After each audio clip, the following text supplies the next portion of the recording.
नमस्कार, आप देख रहे हैं सूर्य समाचार। आपके साथ मैं हूं राज ठाकुर। दिल्ली विधानसभा चुनाव को लेकर हर कोई फ्रंट फुट पर खेलता दिखता है। राजनीतिक दलों ने पूरी ताकत झोंक दी है कि दिल्ली के किले को फतेह किया जाए।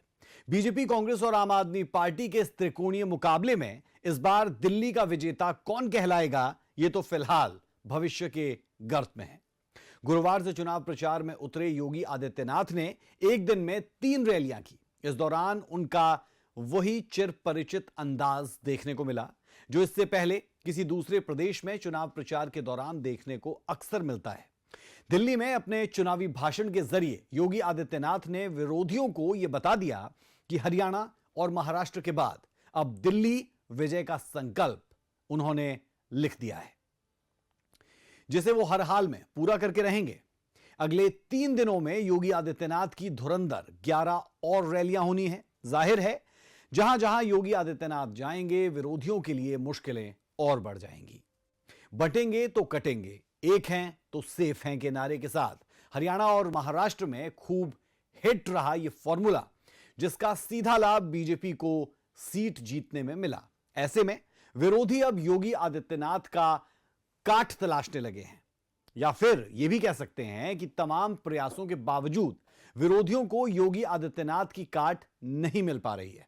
इस बीच दिल्ली के पूर्व सीएम और आम आदमी पार्टी के कर्ता धर्ता अरविंद केजरीवाल ने भी चुनावी जनसभा को संबोधित किया, लेकिन इस दौरान उन्होंने क्या कुछ कहा है, हम आपको आगे अपनी रिपोर्ट्स के जरिए वो भी बताने वाले हैं।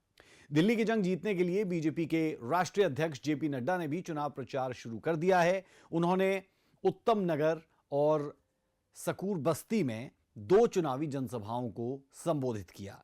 इस दौरान जेपी नड्डा के निशाने पर आम आदमी पार्टी रही, लेकिन इन सब के बीच कांग्रेस के लिए अच्छी खबर नहीं है। कांग्रेस के स्टार प्रचारक राहुल गांधी की पिछले 2 दिनों से प्रस्तावित रैलियां रद्द हो रही है। जानकारी के मुताबिक राहुल गांधी की तबीयत ठीक नहीं है। दिल्ली चुनाव से जुड़ी इन तमाम खबरों के बाद हम आपको हरियाणा की पिच की तरफ लिए चलेंगे और बताएंगे कि मुख्यमंत्री नायब सैनी ने कैबिनेट की अहम बैठक ली। इस अहम बैठक में अहम फैसलों पर सरकार की मोहर भी लगी। पूरी खबर आगे विस्तार से। इसके बाद नजर रहेगी महाराष्ट्र से आई एक दुखद खबर पर। लखनऊ से मुंबई जा रही पुष्पम एक्सप्रेस में आग की अफवाह फैलने से 13 लोगों की मौत हो गई, जबकि 10 अन्य गंभीर रूप से घायल है। इसके बाद जम्मू कश्मीर से राजौरी की तरफ आपको ले चलेंगे, जहां पर अजीबोगरीब बीमारी पनपी है। आपको जानकर हैरानी होगी कि महज 40 दिनों में 17 लोगों की मौत हो चुकी है, लेकिन तमाम प्रयासों के बावजूद सरकार और प्रशासन इस बात का पता नहीं लगा पाया है कि मौत की असल वजह क्या है। ये तमाम खबरें दिखाएंगे आपको अगले आधे घंटे के दौरान, तो कहीं मत जाइए, देखते रहिए बिग न्यूज बिग शो।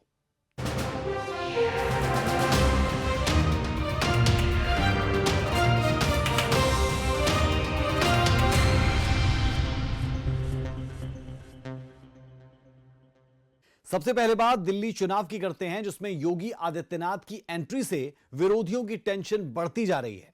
गुरुवार को योगी आदित्यनाथ की 3 रैलियां हुई, जो किराड़ी, करोलबाग और जनकपुरी विधानसभा में हुई। इन तीनों रैलियों में योगी आदित्यनाथ अपने ही अंदाज में नजर आए और आम आदमी पार्टी पर कई गंभीर आरोप भी इस दौरान लगाए गए। जेल से जमानत में छूटने के बाद इन्होंने कहा था कि जनता जनार्दन फैसला करेगी। अरे जनता जनार्दन ने तो लोकसभा चुनाव में फैसला कर दिया है। मैं और मेरे मंत्रीगण प्रयागराज के संगम में स्नान कर सकते हैं। श्री अरविंद केजरीवाल जी से मैं पूछना चाहता हूं, क्या यमुना जी में वह भी अपने मंत्रियों के साथ जाकर के स्नान कर सकते हैं क्या? बांग्लादेशी घुसपैठियों को, रोहिंग्या को जरूर बसाने का काम किया है। चुनावों में बीजेपी के हनुमान और जीत की गारंटी बन चुके उत्तर प्रदेश के मुख्यमंत्री योगी आदित्यनाथ ने दिल्ली चुनाव में धमाकेदार एंट्री कर ली है। गुरुवार को योगी आदित्यनाथ ने 3 रैलियों को संबोधित किया और इस दौरान आम आदमी पार्टी पर जमकर बरसे। 20 घंटे बिजली यहाँ पर नहीं दे पा रहे हैं। बहनों और भाइयों, मैं केवल आपसे एक बात कहना चाहता हूं, जो लोग आपके साथ खिलवाड़ कर रहे हो, आपको जन सुविधाओं से वंचित कर रहे हो, दिल्ली की पूरी तस्वीर को बदसूरत कर रहे हो, राष्ट्रीय सुरक्षा के साथ खिलवाड़ कर रहे हो, ऐसे लोगों को सत्ता में दोबारा आने का कोई अधिकार नहीं होना चाहिए, कोई अधिकार नहीं होना चाहिए। आपने कर ली है। याद करिए, जब से अरविंद केजरीवाल और उनके मंत्रियों को भ्रष्टाचार के मामले में जेल में बंद किया गया था, जेल से जमानत पे छूटने के बाद इन्होंने कहा था कि जनता जनार्दन फैसला करेगी। अरे जनता जनार्दन ने तो लोकसभा चुनाव में फैसला कर लिया है। बुधवार को प्रयागराज महाकुंभ से आई इस तस्वीर को सबने देखा। मुख्यमंत्री योगी आदित्यनाथ समेत कैबिनेट के तमाम मंत्रियों ने संगम में आस्था की डुबकी लगाई थी।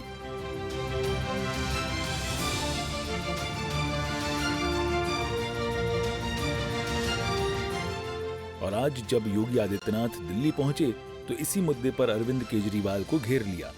किराड़ी विधानसभा में जनसभा को संबोधित करते हुए योगी आदित्यनाथ ने अरविंद केजरीवाल से पूछा कि क्या वो यमुना में डुबकी लगा पाएंगे। बहनों और भाइयों, अगर एक मुख्यमंत्री के रूप में मैं और मेरे मंत्रीगण प्रयागराज के संगम में स्नान कर सकते हैं, तो मैं पूछना चाहता हूं, दिल्ली में आम आदमी पार्टी के अध्यक्ष से अरविंद केजरीवाल जी से मैं पूछना चाहता हूं, क्या यमुना जी में वह भी अपने मंत्रियों के साथ जाकर के स्नान कर सकते हैं क्या?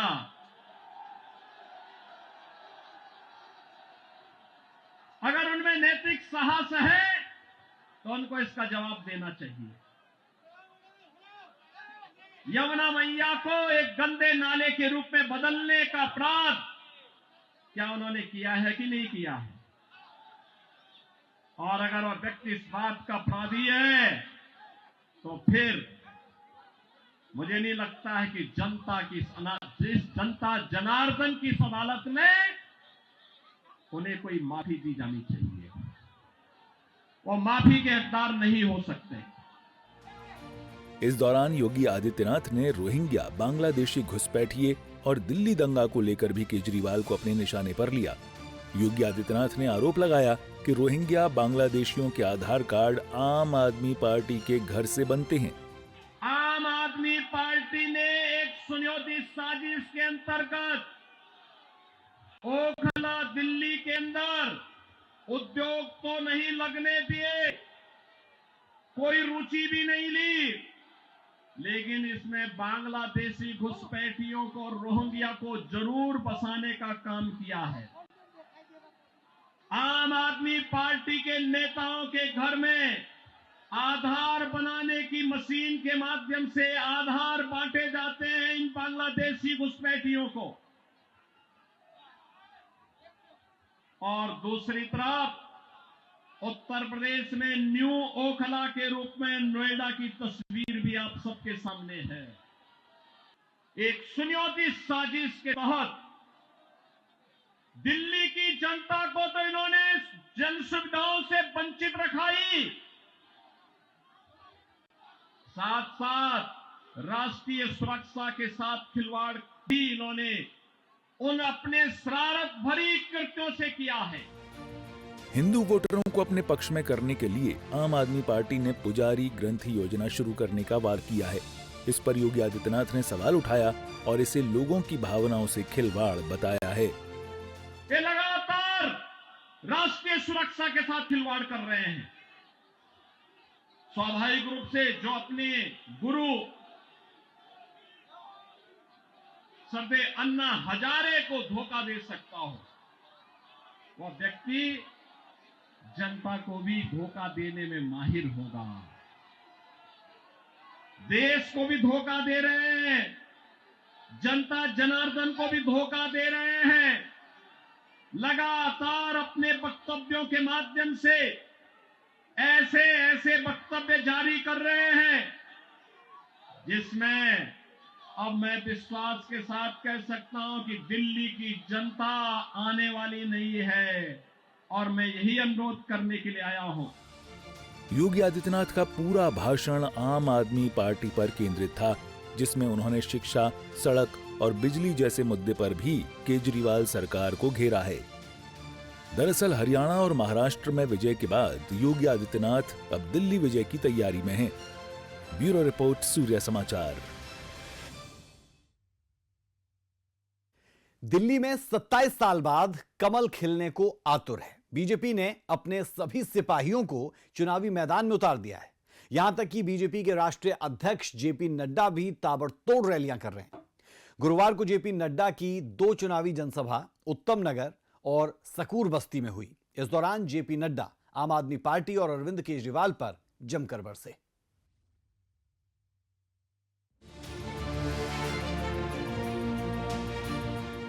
दिल्ली के उत्तम नगर से चुनाव प्रचार में उतरे बीजेपी के राष्ट्रीय अध्यक्ष जेपी नड्डा ने भ्रष्टाचार के मुद्दे पर आम आदमी पार्टी को घेरा है। जेपी नड्डा ने कहा कि जो भ्रष्टाचार के खिलाफ राजनीति में आए थे, उसने भ्रष्टाचार के सारे रिकॉर्ड तोड़ दिए हैं। ये जो आम आदमी पार्टी है, जिसे आपदा के नाम से जाना जाता है,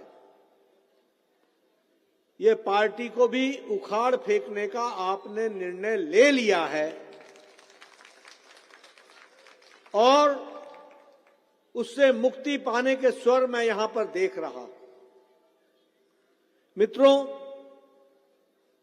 पिछले 10 सालों में आम आदमी पार्टी ने जिस तरीके से भ्रष्टाचार किया, जिस तरीके से दिल्ली को तकलीफ में डाला, मैं ये कह सकता हूं कि इस आपदा सरकार ने भ्रष्टाचार के सारे रिकॉर्ड तोड़ दिए। कोई ऐसी भ्रष्टाचारी सरकार मैंने नहीं देखी कि जो भ्रष्टाचार से लड़ते हुए सरकार में आया था, उसी ने भ्रष्टाचार के सारे रिकॉर्ड तोड़ दिए। ये हमको देखने को मिला। जेपी नड्डा ने आम आदमी पार्टी को घोटाले की सरकार बताते हुए कहा कि पिछले 11 सालों में दिल्ली में शराब, शिक्षा, स्वास्थ्य, पानी, हर जगह हजारों करोड़ रुपए के घोटाले हुए हैं।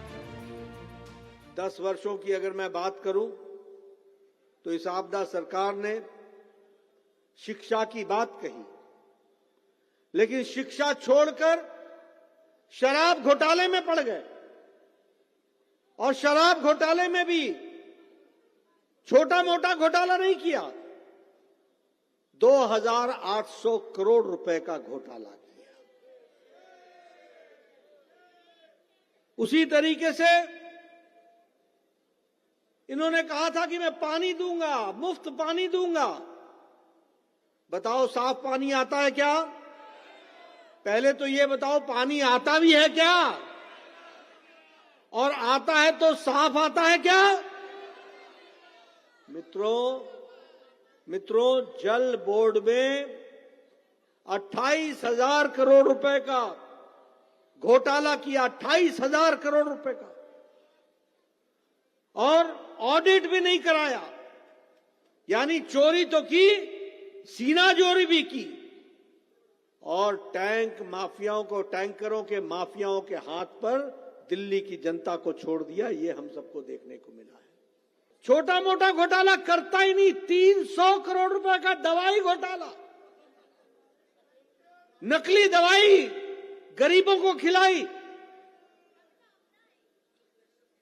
ठीक बोला आपने, तभी तो आपदा आई।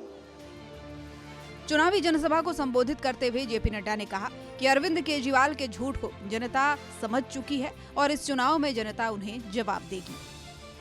झूठ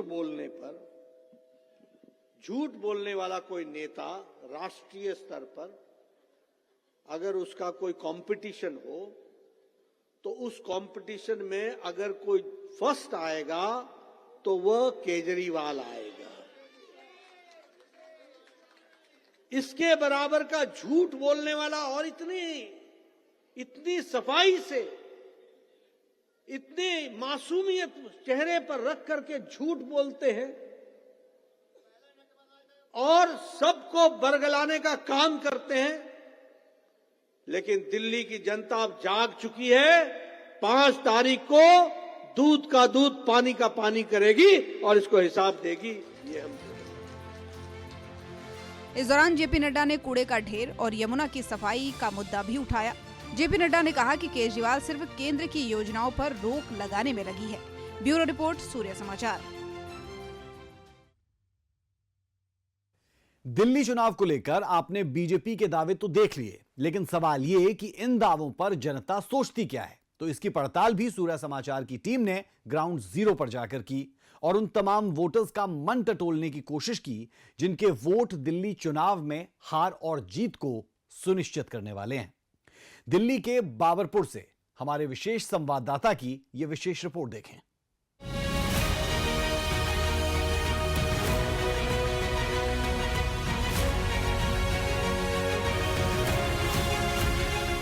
दिल्ली के दंगल में अब बात एक और हाई प्रोफाइल सीट की। जी हां, 70 विधानसभा में एक और वीवीआईपी सीट, बाबरपुर विधानसभा क्षेत्र। बाबरपुर में क्या स्थानीय मुद्दे हैं, कौन से ऐसे काम हैं जब आप ईवीएम का बटन दबाने जाएंगे तो ये आपके जहन में रहेंगे? बस सड़कें हैं, नालियाँ हैं, बहुत सी सड़कें नहीं बनी बहुत दिनों से, मतलब उनका टाइम हो गया, बनाए नहीं अब तक। जी, तो हम सोचे बन जाएगी, बनाए नहीं अब तक। क्या लगता है आम जनता की उम्मीदों पर आम आदमी पार्टी कितनी खरी उतरी है? पहली बात तो ये है जी कि मतलब जो स्कूलों की सबसे बड़ी बात करते हैं ना, जो स्कूल हमने ये बना दिए वो बना दिए। पहली बात तो हम बच्चों को वहाँ पे लेके जाते, पहली बात तो वहाँ दाखिले ही नहीं मिलते। वो दाखिले मिलते तो उनको वो चाहिए पैसा, वो कहाँ से दिया जाएगा, गरीब आदमी कहाँ से देगा जी। तो ये बदलाव तो जरूरी हमें करना है। अगर बदलाव नहीं करेंगे तो फिर आगे पार्टी को हम कैसे देखेंगे भाई बीजेपी हमारे लिए क्या कर रही है। क्या राय है आप? मैं 1965 से यहाँ रह रहा हूँ जी। और जहाँ तक वो आंदोलन, भ्रष्टाचार के खिलाफ आंदोलन, 24 घंटे मैं रामलीला ग्राउंड में रहा हूँ उस आंदोलन में जी। और फिर ये उम्मीद थी कि ये जो है भ्रष्टाचार दूर करने के लिए लोगों को संगठित किया है। हम जैसे जो पॉलिटिक्स से एकदम अलग रहने वाले लोग हैं वो भी उसके झांसे में आ गए। जितना धोखा उसने दिया, वो चाहता था कि अन्ना इसी मंच पे मर जाए भूखा। उनका दावा है कि वो इस क्षेत्र में विकास के हर वो काम किए हैं जो यहाँ की जनता की जरूरत है। क्या कहना है आपका? पूरी विधानसभा में अपना कबीर नगर एरिया जो सोफुर रोड से मौजपुर लोनी रोड के बीच में, गोकलपुर के बीच में पड़ता है, पूरी विधानसभा की 35% आबादी यहाँ रहती है। वहाँ पे एक भी सीनियर सेकेंडरी स्कूल नहीं है। यहाँ के बच्चे या तो दूसरे क्षेत्र में पढ़ने के लिए जाते हैं, कहीं जाते हैं। सबसे बड़ा फेलियर यही है, शिक्षा के ऊपर चुनाव लड़ते हैं और शिक्षा के लिए पूरे क्षेत्र में एक भी नया स्कूल नहीं खोला है। सबसे बड़ा फेलियर यही। दिखाई भी नहीं देते जी वो जी। जब से जीतते हैं उसी टाइम आते हैं इलेक्शन के दौरान, वैसे दिखाई भी नहीं देते। पानी की समस्या, हर चीज की समस्या है यहाँ पे। एक चीज यहाँ पर बड़ी चीज देखने को मिल रही है, जाम की एक बड़ी समस्या यहाँ पर देखने को मिल रही है। प्राइवेट स्कूलों की केजरीवाल जी दुहाई देते हैं, इनके प्रवक्ता हर एक चीज़ की बार बार सरकार चिकित्सा सुविधा और प्राइवेट स्कूलों को से नाम कटवा के लोग सरकारी में जा रहे हैं। मुझे एक बात बता दें, पूरी इनका मंत्रिमंडल, पूरा इनका 70 विधायक है, एक बात बता दें कि कितने इन विधायकों के बच्चे सरकारी में गए के लिए जाम खत्म करने के लिए कौन सी पिछले 10 सालों में व्यवस्था की गई? देखो जी, दिल्ली की तो व्यवस्था कुछ भी हुई नहीं है, बेकार ही हो गई है। कोई भी काम ऐसा नहीं हुआ जिससे हम कह सकते हैं कि हमारी स्वच्छ दिल्ली है, अच्छी दिल्ली है। आज हमें दिल्ली कहते हुए, दिल्ली के निवासी होते हुए हमें बड़ा दुख महसूस होता है कि पहले कभी यूपी की बुराइयां होती थी, आज हमें लगता है कि हम कैसी जगह आ गए हैं, कैसी जगह हमारे पेरेंट्स रहते थे। उनका जो घोषणा पत्र आया है उसमें उन्होंने महिलाओं को 2100 रुपये देने की बात कही है। उन्होंने ऑटो रिक्शा वालों के लिए मेडिक्लेम से लेके वर्दी तक के पैसे की बात की है। क्या लगता है इसका प्रभाव इस बार चुनाव में रहेगा? मैं भाजपा का आदमी नहीं हूँ, लेकिन एक बात मैं कहने आया हूँ और कहता फिर रहा हूँ कि हम हिंदू हैं और हम कहते हैं हिंदू जगेगा, देश जगेगा, देश जगेगा, राष्ट्र जगेगा, भारत माता की जय।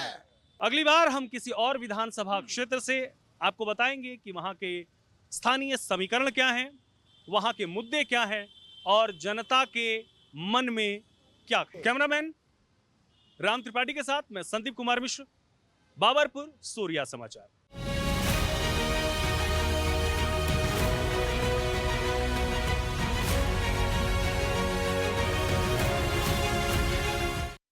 और अब बात हरियाणा की, जहां मुख्यमंत्री नायब सैनी की अध्यक्षता में कैबिनेट की अहम बैठक हुई जिसमें कई बड़े फैसले लिए गए। बैठक के बाद नायब सैनी ने आम आदमी पार्टी पर भी जमकर जुबानी हमला बोला है और झूठ बोलकर दिल्ली की जनता को गुमराह करने का आरोप भी लगा दिया है।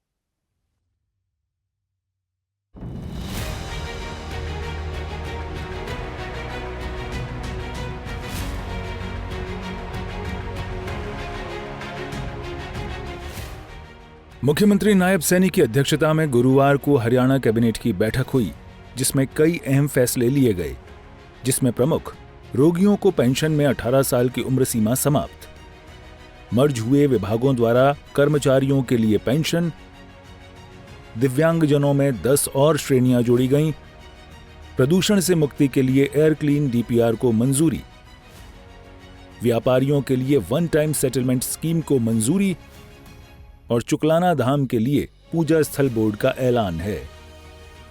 इसके बाद मुख्यमंत्री नायब सैनी ने मीडिया से भी बात की और बैठक में लिए गए फैसलों की जानकारी दी। हमने दिव्यांगजनों को के लिए भी जो 2016 में संशोधन को मंजूरी दी गई थी, उसमें संशोधन के अंदर अब हरियाणा में 10 और दिव्यांगजनों की श्रेणियों को उसमें जोड़ा गया है। उनको मासिक पेंशन का लाभ भी वो मिलेगा। इससे जो आज का कैबिनेट का फैसला हमने लिया है, लगभग 32,000 दिव्यांगजनों को हरियाणा प्रदेश के अंदर इसका लाभ मिलेगा। हम एक वन सेटलमेंट स्कीम लेकर के आए हैं और आज उसको मंजूरी दी है कि बैठक में जीएसटी से पहले के, जब जीएसटी आया उससे पहले के 7 अधिनियमों के तहत बकाया कर राशि का निपटान करने के लिए हरियाणा में एक मुश्त निपटान योजना 2025 को आज मंजूरी कैबिनेट ने दी है। इस दौरान नायब सैनी ने आम आदमी पार्टी पर भी हमला बोला और झूठ बोलकर दिल्ली की जनता को गुमराह करने का आरोप लगाया है। आयुष्मान कार्ड योजना का लाभ दिया है। मेरे यहाँ पर अगर गरीब व्यक्ति को कोई दिक्कत बीमारी आ जाती है, वो सर ऊंचा करके अच्छे हॉस्पिटल में अपना इलाज करा लेता है। दिल्ली का व्यक्ति नहीं करा सकता, पंजाब का भी नहीं करा सकता, क्योंकि मैंने कहा कि अगर आप इनको लाभ नहीं दे रहे, तेरा ही बनाए थे। वो कह रहा मैं आम आदमी हूं, उसको बोलता है ना, परंतु वो दूसरी साइड एक तरफ तो बोलता है कि मैं आम आदमी हूं, दूसरी तरफ BMW में घूमता है और एक शीश महल खड़ा कर लिया। इन्होंने वायदा किया था। यही तो लोगों के अंदर रोष है। दिल्ली के लोगों में और रोष नहीं है। ये केजरीवाल ने मंचों पे खड़े होकर के कहा था कि मैं गरीब व्यक्ति के बेटे को डॉक्टर बनाऊंगा, मैं गरीब के व्यक्ति के बेटे को इंजीनियर बनाऊंगा। ये केजरीवाल के कहे हुए शब्द हैं, ये किसी और के नहीं कहे। इसने ये नहीं कहा था कि मैं शराब की नीति लेके आऊंगा। अब फिर बार बार कह रहे हैं अभी मॉडर्न नीति लेकर आवांगे। भाई तेरे तो हाथ जोड़ा, 5 तारीख तक चुप रहो, उसके बाद तो बीजेपी आ रही है, अपने आप करेगी। गौरतलब है कि आगामी कुछ दिनों में हरियाणा में बजट सत्र भी होने हैं, जिसके जरिए भी मुख्यमंत्री नायब सैनी जनता को कई बड़ी सौगात दे सकते हैं। अब देखना यह है कि वो सौगात क्या होगी। सूर्या समाचार के लिए चंडीगढ़ से रवि चंदेल की रिपोर्ट। और चलिए बात होगी महाराष्ट्र की। महाराष्ट्र में हुए उस रेल हादसे की जिसमें एक अफवाह की वजह से 13 लोगों की जान चली गई, जबकि 10 यात्री गंभीर रूप से घायल हैं। जानकारी के मुताबिक ट्रेन में आग लगने की अफवाह फैलने के बाद यात्रियों ने ट्रेन से कूदकर भागने की कोशिश की, लेकिन तभी दूसरी तरफ से आ रही ट्रेन की चपेट में कई लोग आ गए। कई लोगों की जान गई और कई गंभीर रूप से घायल हैं।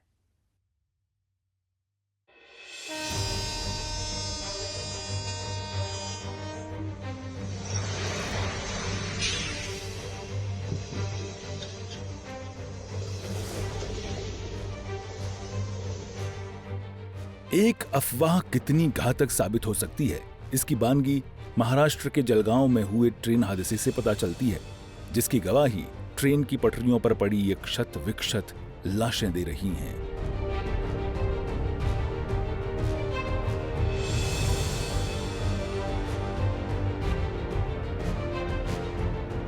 घटना लखनऊ से मुंबई जा रही पुष्पक एक्सप्रेस की है, जिसमें आग लगने की अफवाह फैलने के बाद भागने की कोशिश कर रहे यात्रियों को दूसरी साइड से आ रही ट्रेन ने अपनी चपेट में ले लिया। इस हादसे में अब तक 13 लोगों की मौत हो चुकी है, जबकि 10 घायलों का इलाज जलगांव के सिविल अस्पताल में चल रहा है।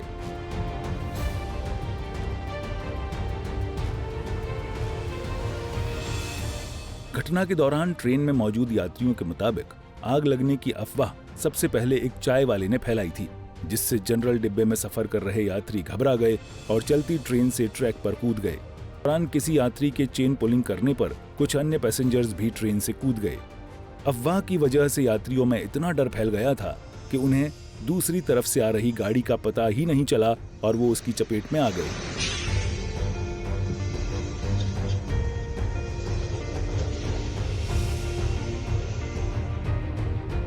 ट्रेन से उतरे सर कि कहीं न कहीं मतलब ट्रेन में आग लग गई है, धुआं से सब भर गया है, आग लग गई है, भाग लो। तो ट्रेन मतलब रोकिन तो वहाँ से उतरे लगा, हम सब भागे लगा सर। तो उधर से ट्रेन बहुत तेजी में आई, मुड़ के आई, देखागा नहीं और सबका काट कूट के सब चली गए। हम सब भाग लिए तो बाहर मतलब चोट वोट खा गए, इतना हादसा हुआ। ये पता लोग हल्ला किया, उसमें आग लग गया, तो आग सुन के लोग भागने लगे। तो उसके बाद में सब पब्लिक भागने लगी। उसके बाद भागने के बाद में दूसरी ट्रेन आ रही थी, वो सब घटना किया है। ये तो उस पर कुछ नहीं घटना किया, ये तो रोक ही दिया था, चेन नहीं लिया था उसका। वहीं प्रशासन ने इस हादसे पर बताया है कि कर्नाटक एक्सप्रेस से कटने के बाद कई यात्रियों के शरीर टुकड़ों में बंट गए थे, जिन्हें इकट्ठा कर परिजनों को सौंपा जाएगा। आज शाम पे तकरीबन 5 बजे पुष्पक एक्सप्रेस जो पाचोरा के पास में पहुंचने के बाद उसका जनरल कंपार्टमेंट में कुछ आग हुई थी और उस पर कुछ धुआं भी आए थे। वो देखने के बाद वहाँ पे पैसेंजर्स ने चेन खींचे, चेन स्लो होने के बाद वहाँ पे जनरल कंपार्टमेंट में जो लोग हैं नीचे उतरे थे। उसके बगल में जो रेलवे ट्रैक है, अपोजिट डायरेक्शन में कर्नाटक एक्सप्रेस आई और उसकी वजह से ये हादसा हुई है। और इस एक्सीडेंट में 12 लोगों का मौत हुई है और सबका बॉडीज यहाँ पे सिविल हॉस्पिटल में पहुंचे हैं और 10 लोगों का इंजरी हुई है। पाचोरा सिविल हॉस्पिटल में इसका ट्रीटमेंट चल रहा है। इमीडिएटली 8 एम्बुलेंसेज 7 एजेंसीज इस पूरे मदद में लगी और 7 एम्बुलेंसेज 8 एम्बुलेंसेज वहाँ पर पहुंची। 3 हॉस्पिटल्स हमने एक्टिवेट किया, उसका ऑपरेशन थिएटर, ICUs, उसके साथ साथ मेडिसिन, ब्लड वगैरह। घटना के बाद रेल मंत्री अश्विनी वैष्णव ने मृतकों के परिजन को 1.5 लाख रुपए, गंभीर रूप से घायलों को 50-50 हजार रुपए और मामूली रूप से घायल लोगों को 5,000 का मुआवजा देने की घोषणा की है। वहीं इस हादसे पर महाराष्ट्र के मुख्यमंत्री देवेंद्र फडणवीस ने दुख व्यक्त किया है और मुआवजे का ऐलान किया है। आमचे मंत्री गिरीश महाजन जी अपघाताच्या स्थळी पोहोचलेले आहेत। जी काही लोक मृत आहेत, जवळपास 10-11 लोक मृत असतील असा प्राथमिक अंदाज आहे। एवढेच किंवा त्यापेक्षा जास्त लोक जखमी देखील असू शकतात। त्यामुळे सर्व जखमींची व्यवस्था हे करण्यात आलेली आहे। माझं जिल्हा प्रशासनाशी बोलणं झालंय, पोलीस प्रशासनाशी बोलणं झालं आणि मंत्री महोदयांशी बोलणं झालेलं आहे। ज्यांना जे त्या ठिकाणी मृत आहेत त्यांच्या कुटुंबाला 5 लाख रुपये मदत ही महाराष्ट्र सरकारच्या वतीनं आम्ही देणार आहोत आणि जे जखमी आहेत त्यांचा संपूर्ण उपचार हा वेगवेगळ्या हॉस्पिटल्समध्ये जिथे जिथे ते आहेत तो सगळा मोफत उपचार त्या ठिकाणी करण्यात येईल आणि त्यांचे जे नातेवाईक आहेत त्या नातेवाईकांच्या फॅसिलिटेशन करता किंवा त्यांना नीट सगळ्या गोष्टी मिळाव्यात अशा करता देखील सर्व प्रकारचे निर्देश देण्यात आलेले आहेत। अतिशय दुर्दैवी अशा प्रकारची घटना आहे आणि मंत्री आमचे गिरीश महाजन या संपूर्ण जी काही घटना आहे त्या घटनास्थळी पोहोचून सर्व प्रकारच्या गोष्टी हँडल करतात। जो रेस्क्यू ऑपरेशन है, जहां जिनको हॉस्पिटलाइज करना है, उनके ऊपर उपचार करना है, वो काम शुरू है और वहां पर कोई भी किस्म की कमी नहीं होगी, ऐसी हमारी राज्य सरकार की यंत्रणा पूरा काम कर रही है। अफवाह फैलाई गई कि ट्रेन में आग लगी। हाँ, अभी ये तो अभी उसकी जांच होगी, लेकिन पहले तो सबसे पहले जिनकी जो घायल है उनको उनका इलाज तुरंत हो जाए, उनकी जान बचे, इसको प्राथमिकता दी जा रही है। इस रेल हादसे के बाद शासन और प्रशासन अपने काम में जुटा है, लेकिन इस घटना से सवाल भी खड़े होते हैं। सवाल ये कि क्या किसी ने जानबूझकर ऐसी अफवाह फैलाई थी, जिसकी पड़ताल में अभी प्रशासन जुटा है। ब्यूरो रिपोर्ट, सूर्या समाचार। और अब रुख कर रहे हैं जम्मू कश्मीर के राजौरी का, जहां रहस्यमयी बीमारी का कहर थमने का नाम नहीं ले रहा। पिछले 40 दिनों में 17 लोगों की मौत हो चुकी है, लेकिन सरकार और प्रशासन अब तक इस बात का पता नहीं लगा सके हैं कि इस बीमारी की वजह है क्या। रिपोर्ट देखें।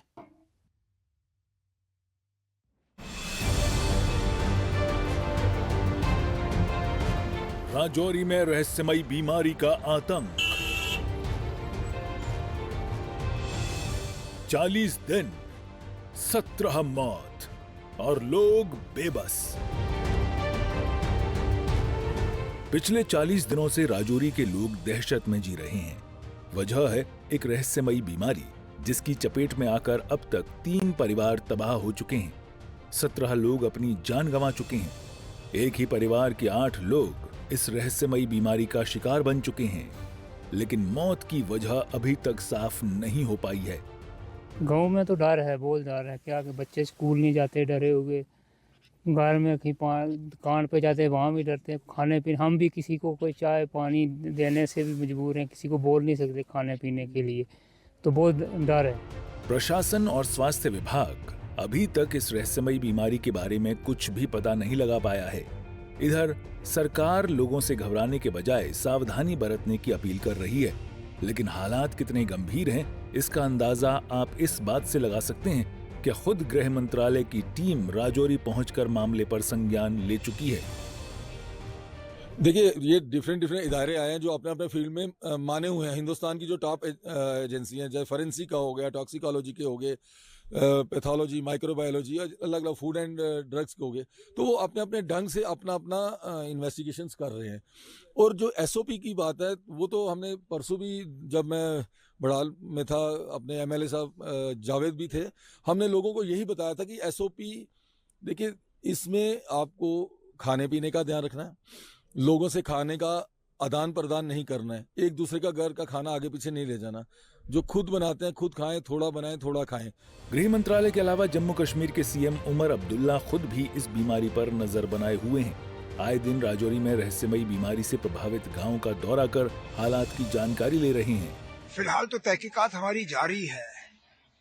जैसे मैंने उस दिन राजौरी में कहा, हम अभी तक कम से कम इतना तो समझ पाए हैं कि ये कोई वायरस या बैक्टीरिया नहीं है।